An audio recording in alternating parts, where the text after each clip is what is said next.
పేరు బి జనార్దన్ రెడ్డి. ఈ వీడియోలో స్వేచ్ఛా ఎలక్ట్రాన్లు మరియు వాహకాల లోపల ఈ స్వేచ్ఛా ఎలక్ట్రాన్ల యొక్క ప్రవర్తన అనేది ఎలా ఉంటుంది అనే దాని గురించి మనం నేర్చుకోబోతున్నాము. గత వీడియో లోపల వాహకాలు అనగానేమి, బంధకాలు అనగానేమి, అంటే కొన్ని పదార్థాలు విద్యుత్ వాహకాలు, మరికొన్ని పదార్థాలు విద్యుత్ బంధకాలు. మరి విద్యుత్ వాహకాలకు విద్యుత్ బంధకాలకు ముఖ్యమైనటువంటి భేదం ఏమిటి? ఎందుకు కొన్ని పదార్థాలు విద్యుత్తును తమ గుండా ప్రవహింపనిస్తాయి, విద్యుత్ వాహకాలుగా ఉంటాయి, మరికొన్ని పదార్థాలు విద్యుత్ బంధకాలుగా ఉంటాయి అనే దాని గురించి మనం ఈ వీడియోలో నేర్చుకోబోతున్నాము. అంతేకాకుండా ఈ స్వేచ్ఛా ఎలక్ట్రాన్లు తీగల లోపల, అంటే వాహకాల లోపల ఎలా ప్రవర్తిస్తాయి, వాహకం యొక్క రెండు కొనలకు మధ్యన బ్యాటరీ కలిపినప్పుడు వాటి ప్రవర్తన ఎలా ఉంటుంది, బ్యాటరీ లేనప్పుడు వాటి ప్రవర్తన ఎలా ఉంటుంది అనే దాని గురించి ఈ వీడియో లోపల మనము నేర్చుకోబోతున్నాము. ఓకే, సో మొదలు స్వేచ్ఛా ఎలక్ట్రాన్లు అంటే ఏమిటి, వాహకాల లోపల ఈ స్వేచ్ఛా ఎలక్ట్రాన్లు ఎలా ఉత్పన్నం అవుతాయి అనే దాని గురించి నేను మీకు వివరిస్తాను. దీనికి గాను ఒక లోహపు పరమాణువు తీసుకుందాము. నేను ఇక్కడ కాపర్ పరమాణువు తీసుకుంటున్నాను. చూడండి, ఇక్కడ మనందరికీ తెలుసు కాపర్ యొక్క పరమాణు సంఖ్య 29. ఏవి అంటే దాని యొక్క electron విన్యాసము 1s2, 2s2, 2p6, 3s2, 3p6, 3d10, 4s1.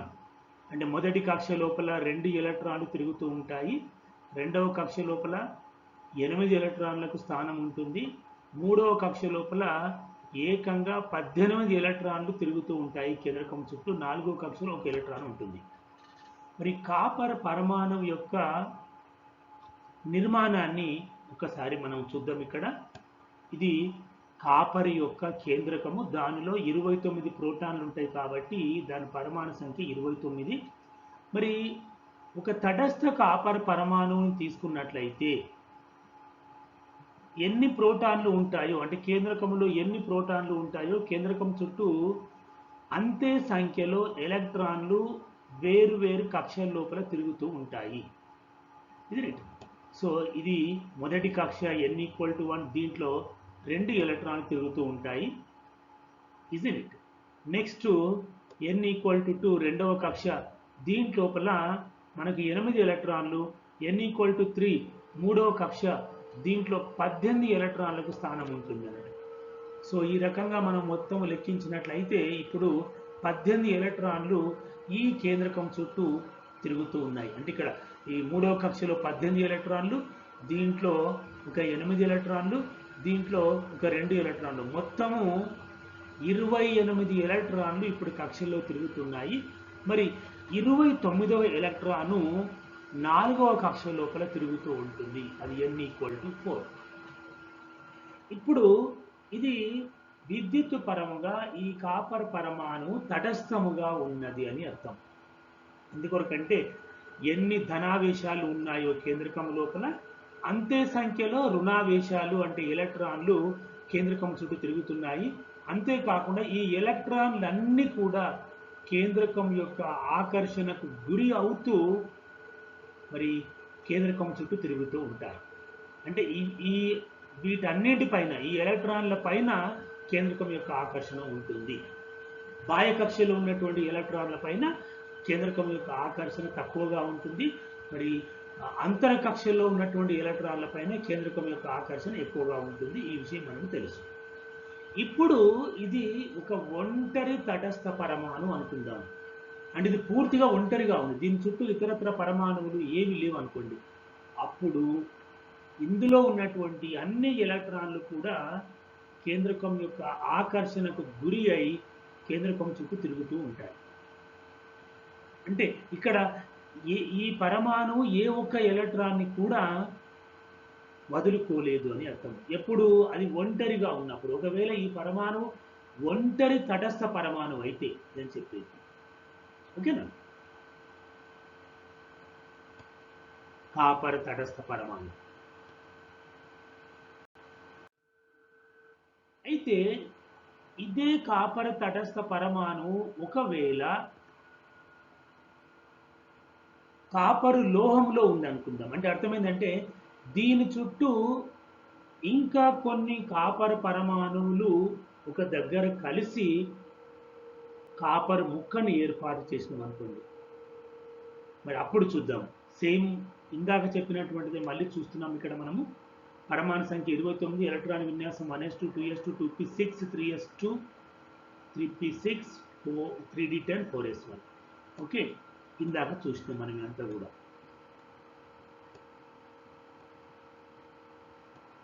చివరి కక్షలో ఒక ఎలక్ట్రాన్ ఈ రకంగా ఉంది ఇందాక చూసినటువంటి సిచ్యువేషన్. ఒకవేళ ఈ పరమాణువు చుట్టూ, ఈ కాపర్ పరమాణువు చుట్టూ ఇంకా కొన్ని కాపర్ పరమాణువులు ఉన్నాయి అనుకుందాం. అంటే ఈ కాపర్ పరమాణువులన్నీ ఒక దగ్గరికి కలిసి కాపర్ లోహాన్ని ఏర్పాటు చేసింది అనుకుందాం. అప్పుడు ఏమవుతుందంటే ఈ కాపర్ పరమాణువు దాని చుట్టూ ఉన్నటువంటి కాపర్ పరమాణువుల యొక్క ప్రాబల్యము చేత ఇది 1 లేదా 2 ఎలక్ట్రాన్లను కోల్పోతుంది. అంటే బాహ్య కక్షలో ఉన్నటువంటి ఎలక్ట్రాన్లు కేంద్రకం యొక్క ఆకర్షణను తప్పించుకొని బయటికి వెళ్ళిపోతాయి. ఆ ఎలక్ట్రాను ఏ కాపర్ పరమాణువు కూడా చెందదు.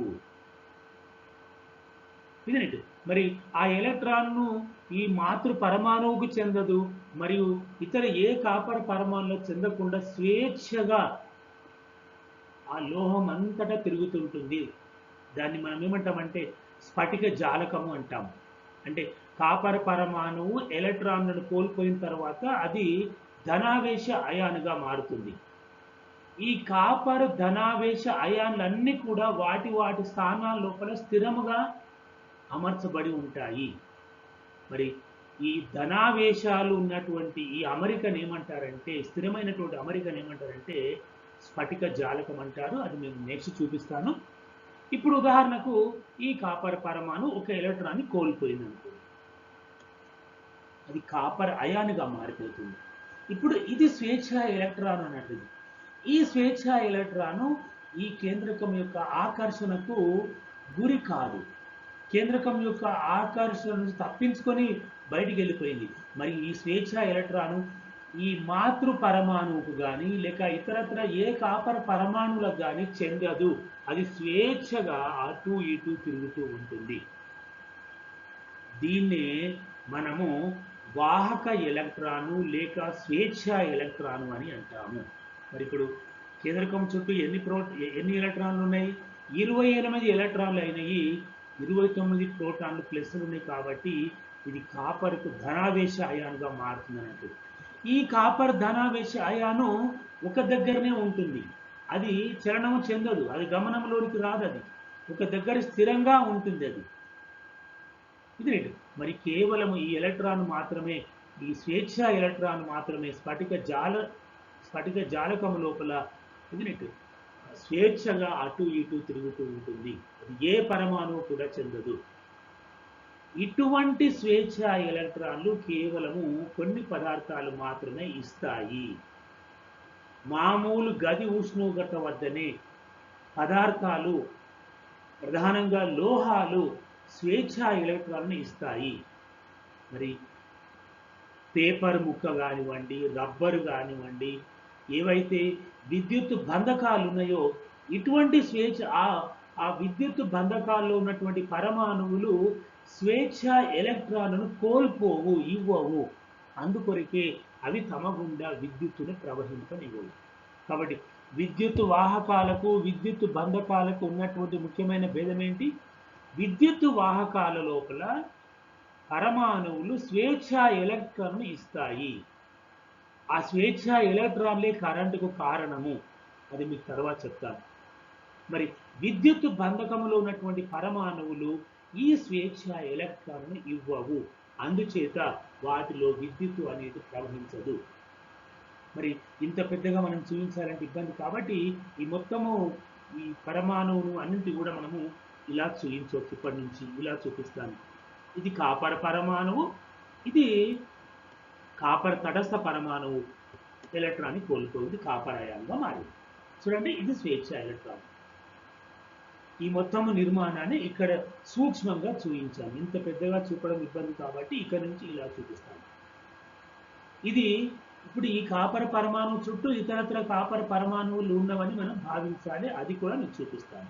అప్పుడు ఏమవుతుంది అంటే ఈ కాపర్ పరమాణువులు, ప్రతి కాపర్ పరమాణువు కూడా 1 లేదా 2 ఎలక్ట్రాన్లు కోల్పోతున్నాయి. అప్పుడు అవి కాపర్ అయాన్గా మారుతాయి. ఆ కాపర్ అయాన్లు మరి స్థిరమైనటువంటి స్థానాల లోపల ఉంటాయి, అవి చలనంలో ఉండవు.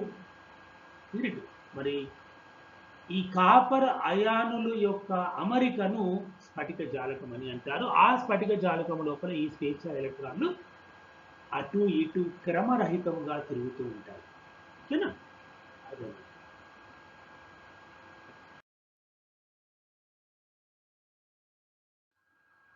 ఇప్పుడు మనకు స్ఫటిక జాలకం అంటే ఏంది అవన్నీ కూడా మనం చూడవచ్చు.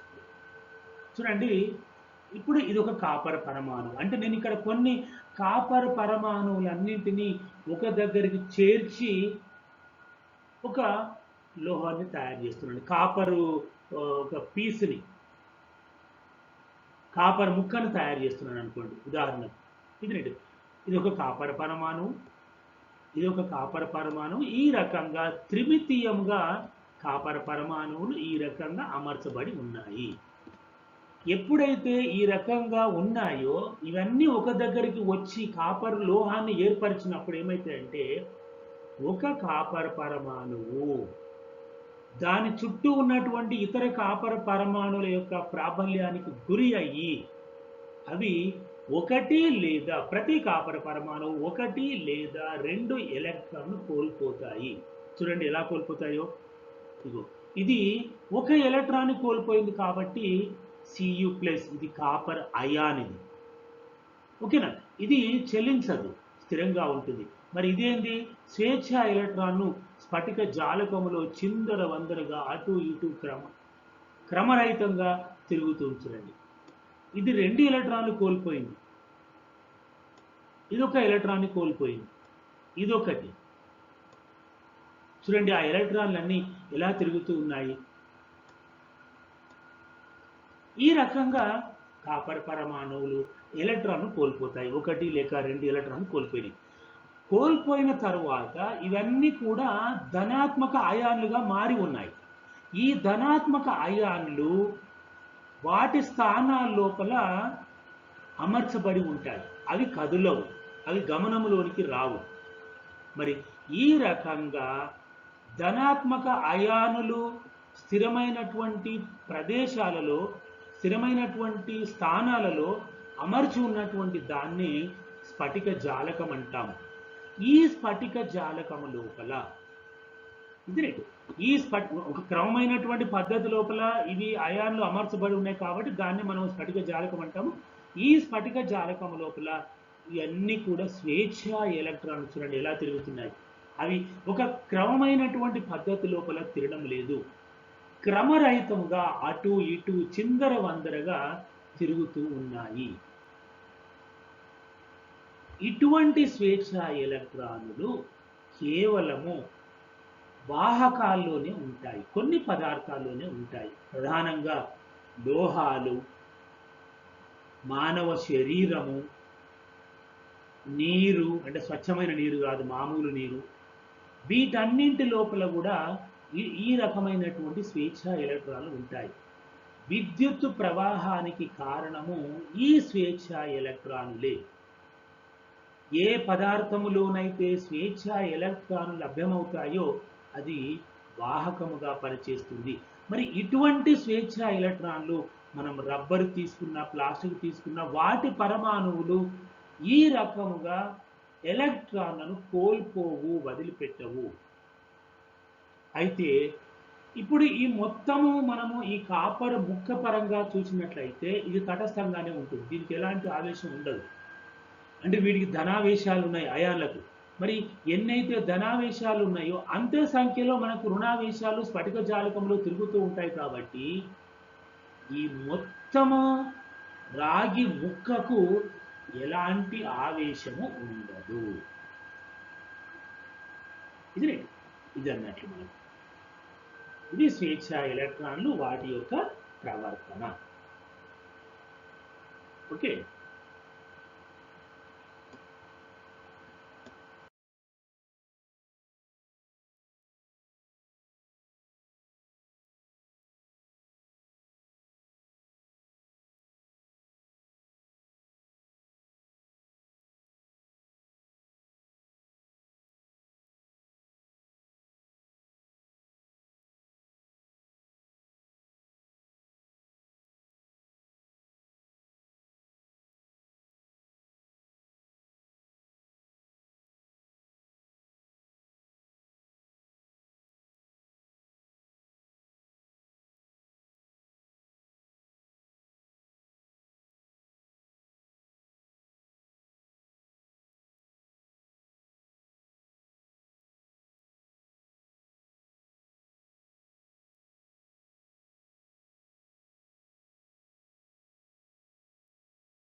వీటిని ఇక్కడ మనం చూడొచ్చు.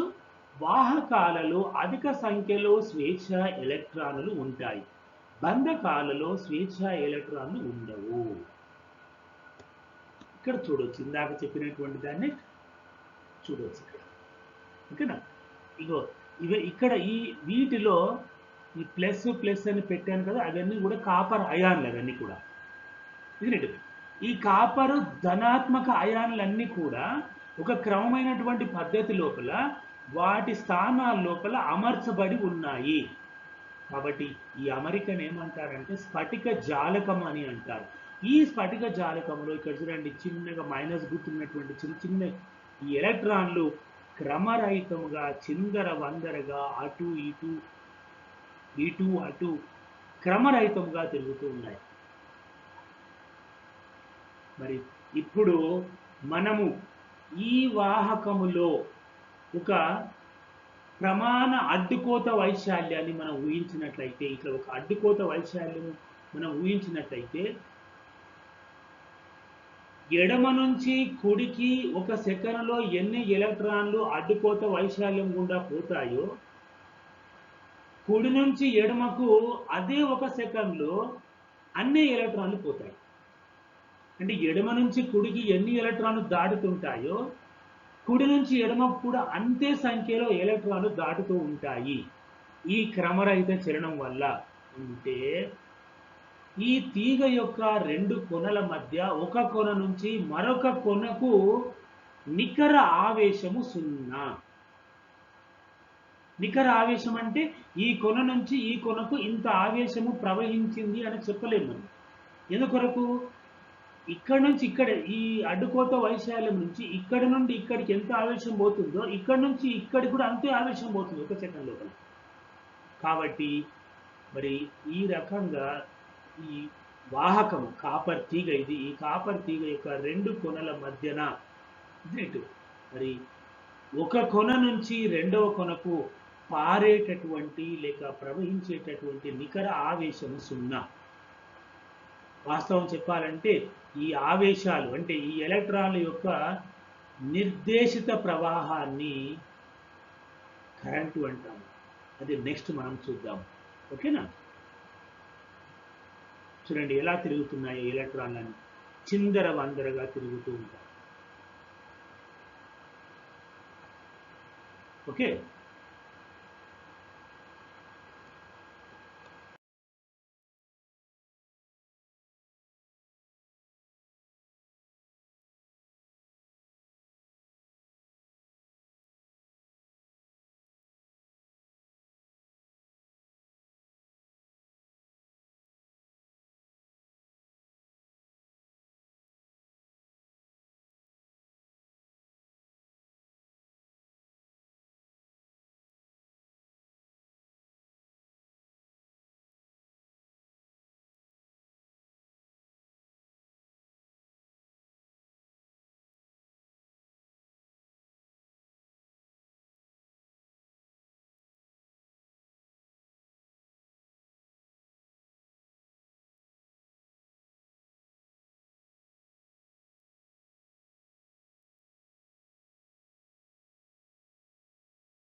దీన్నే మనము ఇక్కడ కూడా చూడొచ్చు.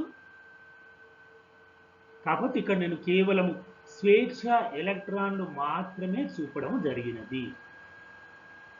ధన అయాన్ని ఇక్కడ చూపడం లేదు.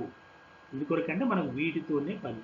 ఇప్పుడు ఈ స్వేచ్ఛ ఎలక్ట్రాన్లు ఒక కొన నుంచి మరొక కొనకు చక్కగా పారుతూ ఉన్నాయా, లేక చిందరవందరగా అటు ఇటు క్రమరహితంగా తిరుగుతూ ఉన్నాయా?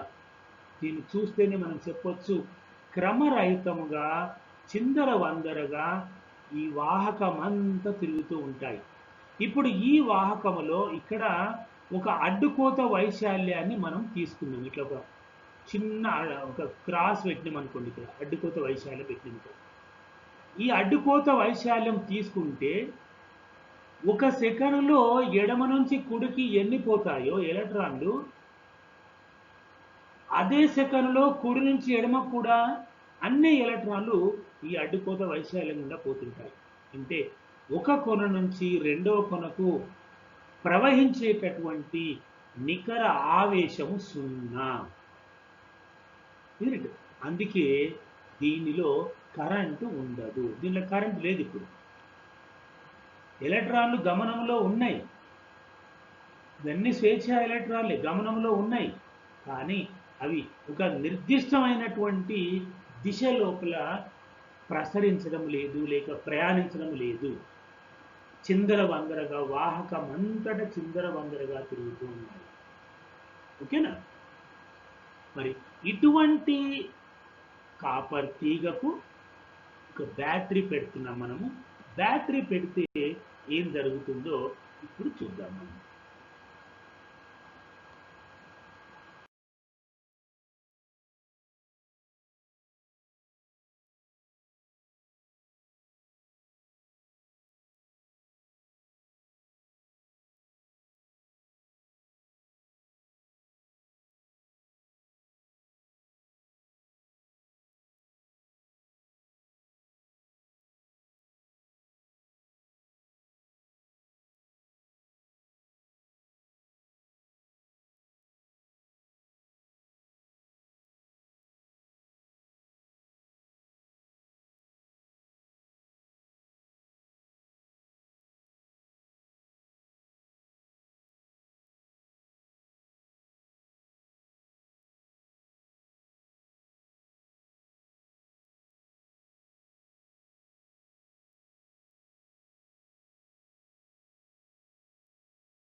చూడండి, ఇందాక చూపినటువంటిది ఇదే కాపర్ తీగ. మొత్తం ఇది మొత్తం కాపర్ తీగనే.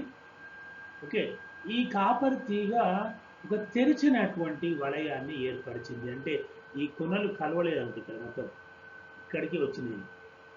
మరి ఇది తెరిచి ఉన్నటువంటి ఒక కాపర్ తీగ అనుకోండి. దాని రెండు కొనలు ఒకదానితో ఒకటి కలపకుండా ఇలా పెట్టాను. ఇప్పుడు ఈ రెండు కొనలకు, ఈ కాపర్ తీగ యొక్క రెండు కొనలకు బ్యాటరీ యొక్క రెండు ధ్రువాలు కలుపుతాను. ఒక కొనకు బ్యాటరీ యొక్క రుణ ధ్రువం, బ్యాటరీ అంటే విద్యుత్ ఘటం యొక్క రుణ ధ్రువాన్ని కలుపుతాను. రెండవ కొనకు బ్యాటరీ యొక్క ధర ధ్రువాన్ని కలుపుతాను. అప్పుడు ఏం జరుగుతుంది, అసలు ఎలక్ట్రాన్లు ఎలా ప్రసరిస్తాయో దాని గురించి మీరు చక్కగా చూడవచ్చు. ఇక్కడ చూడండి, ఒక బ్యాటరీ తీసుకొని వచ్చాను. ఈ బ్యాటరీ దీనిపైన ఇక్కడ ఈ పై భాగం అంతా కూడా ఒక క్యాన్ మాదిరిగా ఉంటుంది, తెల్లటి క్యాన్ ఉంటుంది. అది జింక్ అది జింకుతో తయారు చేయబడినటువంటి ఒక స్తూపాకార పాత్ర అది. ఆ జింకుతో తయారు చేయబడినటువంటి స్తూపాకార పాత్రనే రుణావేశంగా అంటే రుణద్రోముగా పనిచేస్తుంది. కాబట్టి ఇక్కడ మైనస్ ఉంటుంది. మరి ఈ బ్యాటరీని మనం ఒకసారి చెడిపోయిన బ్యాటరీని పగలగొట్టి చూసినా, లేక కొత్త బ్యాటరీని పగలగొట్టి చూసినా, దాంట్లో ఒక స్తూపాకారం లోపల గ్రాఫైట్ కడ్డీ ఉంటుంది. ఇది మరి ఇది ధనద్రోముగా పనిచేస్తుంది. కాబట్టి ఈ విద్యుత్ ఘటము లోపల రసాయనిక చర్య జరుగుతుంది. ఈ రసాయనిక చర్య వల్ల ఈ బ్యాటరీ ఏం చేస్తుందంటే విద్యుత్ శక్తిని ఉత్పత్తి చేస్తుంది. ఇక్కడ మైనస్, ఇది ప్లస్. అంటే ఈ తీగ యొక్క ఒక కొనను బ్యాటరీ యొక్క రుణధ్రువాన్ని కలిపినాను, రెండవ కొనను బ్యాటరీ యొక్క ధన ధ్రువాన్ని కలుపుతున్నాను. ఈ కొనలు దీన్ని కలవాలి అంటే నేను ఒక పిన్నీస్ను వాడుతున్నాను. చూడండి, ఇక్కడ సేఫ్టీ పిన్ని ఇలా కలిపేసాను. చూడండి ఎలా తిరుగుతున్నాయి ఎలక్ట్రాన్లు. ఇప్పుడు ఇందాక ఇదే తీగ లోపల ఎలక్ట్రాన్లు క్రమరహితంగా చిందరవందరగా తిరుగుతూ ఉన్నాయి. ఇప్పుడు ఈ ఎలక్ట్రాన్లన్నీ కూడా ఒక క్రమమైనటువంటి పద్ధతి లోపల, ఒక నిర్దిష్టమైనటువంటి దిశ లోపల ప్రవహిస్తూ ఉన్నాయి. చూడండి, పారుతూ ఉన్నాయి, లేక తిరుగుతూ ఉన్నాయి, లేక ప్రయాణిస్తూ ఉన్నాయి. ఇది ఈ బ్యాటరీని కలపడం వల్ల, ఇక్కడ మీకు ఆల్రెడీ చెప్పాను బ్యాటరీ యొక్క రుణధ్రువం. ఈ బ్యాటరీ యొక్క రుణధ్రువము తీగలో ఉన్నటువంటి స్వేచ్ఛ ఎలక్ట్రాన్ను వికర్షిస్తుంది. అదే సమయం లోపల బ్యాటరీ యొక్క ధనధ్రువము తీగలో ఉన్నటువంటి ఎలక్ట్రాన్లను ఆకర్షిస్తుంది. అంటే ఈ విద్యుత్ ఘటము ధనధ్రువములోనికి ఎలక్ట్రాన్లు తీసుకుంటుంది. ఎక్కడి నుంచి? తీగలో నుంచి ఎలక్ట్రాన్లు తీసుకుంటుంది. రుణధ్రువము అంతే సంఖ్యలో తీగకు ఎలక్ట్రాన్లు చేరుస్తుంది. అంటే బ్యాటరీ ఈ కొననేమో ఎలక్ట్రాన్ తీసుకుంటుంది, ఈ కొన అంతే సంఖ్యలో మళ్ళీ ఇచ్చేస్తుంది. మరి ఈ విధంగా ఎలక్ట్రాన్లు ఇవన్నీ కూడా స్వేచ్ఛ ఎలక్ట్రాన్లు చెప్పాను. ఈ స్వేచ్ఛ ఎలక్ట్రాన్లు ఒక నిర్దిష్టమైనటువంటి దిశ లోపల తిరుగుతూ ఉన్నాయి, లేక ప్రవహిస్తూ ఉన్నాయి. ఇక్కడ మీరు గమనించినట్లయితే స్వేచ్ఛ ఎలక్ట్రాన్లు ఈ తీగ లోపల, కాపర్ తీగ లోపల బ్యాటరీ యొక్క రుణ ధ్రువం నుండి బ్యాటరీ యొక్క ధన ధ్రువం వైపునగా చలిస్తున్నాయి. చూడండి, ఓకేనా? మరి దీన్ని ఇంకొక మాదిరిగా చూద్దాం మనము.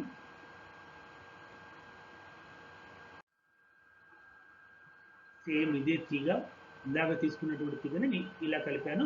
ఇప్పుడు దీంట్లో స్వేచ్ఛ ఎలక్ట్రాన్లు ఉన్నాయి, ఇక్కడ చూపలేదు ప్రజెంట్గా. ఈ స్వేచ్ఛ ఎలక్ట్రాన్లు వాస్తవానికి లోపల చిందరవందరగా తిరుగుతూ ఉంటాయి. ఆల్రెడీ మనం చూసాం ఎలా తిరుగుతుంటాయో. ఇప్పుడు ఈ తీగ యొక్క రెండు కొనలను బ్యాటరీ యొక్క రెండు ధ్రువాలకు మనము కలుపుదాము. చూడండి, ఇప్పుడు దట్స్ ఈ స్వేచ్ఛ ఎలక్ట్రాన్లన్నీ ఎక్కడ ఉన్నాయి? తీగ లోపల ఉన్నటువంటి స్వేచ్ఛ ఎలక్ట్రాన్లు. ఇక్కడ మీరు బ్యాటరీని ఒకసారి ఈ విద్యుత్ ఘటాన్ని మీరు పరిశీలించినట్లయితే, ఇక్కడ ప్లస్ అని రాశాను, ఇక్కడ మైనస్ రాశాను. ఈ పైన ఒక స్తూపాకారంతో చేసినటువంటి జింకు క్యాన్ ఉంటుంది. ఈ జింకు క్యానే రుణధ్రువంగా పనిచేస్తుంది. మరి లోపట ఒక గ్రాఫైట్ కడ్డీ ఉంటుంది. ఈ గ్రాఫైట్ కడ్డీ ధనధ్రువంగా పనిచేస్తుంది. అంటే ఈ విద్యుత్ ఘటంలో ఒక రసాయనిక చర్య జరుగుతుంది. వాస్తవానికి ఆ రసాయనిక చర్య కొంచెం సంక్లిష్టమైనటువంటిది, మీకు ఇది ఇక్కడ అవసరం లేదు. మరి ఆ రసాయనిక చర్య వల్ల మనకు ఆక్సీకరణం జరుగుతుంది, క్షేకరణం జరుగుతుంది. యూనిట్ ఒక కొన వద్ద ఆక్సీకరణము, ఒక కొన వద్ద క్షేకరణం జరుగుతుంది. మరి ఈ రకంగా ఏం జరుగుతుందంటే, విద్యుత్ ఘటములో జరుగుతున్నటువంటి రసాయనిక చర్య వల్ల లోపల ఉన్నటువంటి పదార్థ పరమాణువులు ఎలక్ట్రాన్లు కోల్పోతాయి. అలా కోల్పోయి ఆ ఎలక్ట్రాన్లు అన్నీ కూడా ఈ జింకు క్యాన్కు పై ఉపరితలంపైకి వచ్చి ప్రోగై ఉంటాయి. అంటే ఇక్కడ ఎక్కువ సంఖ్యలో ఎలక్ట్రాన్లు ఉంటాయి. మరి గ్రాఫైటు ఎలక్ట్రాన్ కోల్పోతుంది. తద్వారా ఇది ధన ధ్రువంగా పనిచేస్తుందన్నమాట. అంటే ఈ గ్రాఫైట్ కడ్డీకేమో ఎలక్ట్రాన్లు అవసరం. ఇక్కడ ఈ జింకు పాత్ర, ఈ జింకు ఉన్నటువంటి బయటి ఉపరితలమేమో దీనిపైన ఎక్కువ సంఖ్యలో, అధిక సంఖ్యలో ఎలక్ట్రాన్లు ఉంటాయి, ప్రోగై ఉంటాయి అక్కడ. ఇది ఎప్పుడైతే అటువంటి విద్యుత్ ఘటాన్ని మనము ఈ తీగ గలుపుతామో అప్పుడు తీగలో ఉన్నటువంటి స్వేచ్ఛ ఎలక్ట్రాన్లను ఈ రుణ ధ్రువము వికర్షిస్తుంది, మరియు ధన ధ్రువము ఆకర్షిస్తుంది. తద్వారా ఇవన్నీ కూడా రుణ ధ్రువము నుంచి ధన ధ్రువములోనికి పోతుంటాయి. అంటే విద్యుత్ ఘటం యొక్క ధన ధ్రువము ఎలక్ట్రాన్ తీసుకుంటుంది, రుణ ధ్రువము ఎలక్ట్రాన్ ఇస్తుంది తీగకు. అంటే ఈ కొన నుంచి ధన ధ్రువము ఎన్ని ఎలక్ట్రాన్ తీసుకుంటుందో అంతే సంఖ్యలో రుణ ధ్రువము ఈ కొనకు ఎలక్ట్రాన్ చేరుస్తుంది. ఇదేంటి మరి ఇప్పుడు ఈ తీగ లోపల విద్యుత్తు ప్రవహిస్తుంది అని అర్థము. కాబట్టి విద్యుత్ ప్రవాహము అనగానేమి అంటే స్వేచ్ఛ ఎలక్ట్రాన్ల యొక్క నిర్దేశిత ప్రవాహాన్ని విద్యుత్తు అంటారు, కరెంటు అంటారు, లేక విద్యుత్ ప్రవాహం అంటారు. ఇక్కడ నికర ఆవేశం ఒక కొన నుంచి మరొక కొనకు పారుతుంది. ఇదేంటి ఎంత కాలం వరకైతే మరి ఈ బ్యాటరీ ఈ తీగ యొక్క రెండు కొనలు కలవబడి ఉంటుందో అంతవరకు ఈ ఎలక్ట్రాన్లు, స్వేచ్ఛ ఎలక్ట్రాన్లు ఒక నిర్దిష్టమైనటువంటి క్రమం లోపల, మార్గం లోపల ప్రయాణిస్తూనే ఉంటాయి. తీగలో ఎలక్ట్రాన్లు రుణ ధ్రువం నుంచి ధన ధ్రువానికి పారుతూ ఉంటాయి. ఇది దీన్ని మనం ఒక బల్బు ద్వారా చూద్దాము. ఇందాక చెప్పినటువంటి బ్యాటరీని ఇవే రాగి తీగలు, ఒక బల్బు పెట్టాను చూడండి, ఇక్కడ ప్లస్ మైనస్ బ్యాటరీ. ఇప్పుడు రాగి తీగలు ఉన్నాయి, బల్బు ఉంది, అనార్ద్ర ఘటం ఉంది, అయినా బల్బు వెలగడం లేదు. స్వేచ్ఛ ఎలక్ట్రాన్ కూడా ఇక్కడ నేను చూపించడం లేదు, అవి లోపల ఉన్నాయి. మరి ఎప్పుడైతే ఎందుకు బల్బు వెలుగుతలేదంటే ఈ వలయము తెరిచి ఉన్నటువంటి వలయం. ఇప్పుడు ఈ స్విచ్ని నేను మూసేసాను అనుకోండి, స్విచ్ను ఆన్ చేశాను అనుకోండి, అప్పుడు మొత్తం వలయం మూయబడి ఉంటుంది. తద్వారా ఎలక్ట్రాన్లు ప్రవహించడం వల్ల ఆ ఎలక్ట్రాన్లు కూడా ఈ ఫిలమెంట్ ద్వారా ప్రవహించి ఈ బల్బును వెలిగేటట్టు చేస్తాయి. చూడండి, ఇప్పుడు స్విచ్ చేస్తున్నాను, దట్స్ ఆల్. ఓకేనా? కాబట్టి ఈ రకంగా ఎలక్ట్రాన్లు ఇలా వచ్చేసి లోపల ఫిలమెంట్ గుండా ప్రయాణించి చివరికి ధన ధ్రువంలోనికి పోతుంటాయి. ఓకే, కాబట్టి తీగ లోపల స్వేచ్ఛ ఎలక్ట్రాన్లు రుణ ధ్రువము నుంచి ధన ధ్రువానికి ప్రయాణిస్తూ ఉంటాయి, లేక ప్రవహిస్తూ ఉంటుంది. ఓకేనా? సో ఇప్పుడు వలయం లోపల విద్యుత్ ప్రవహిస్తుంది అని అర్థం.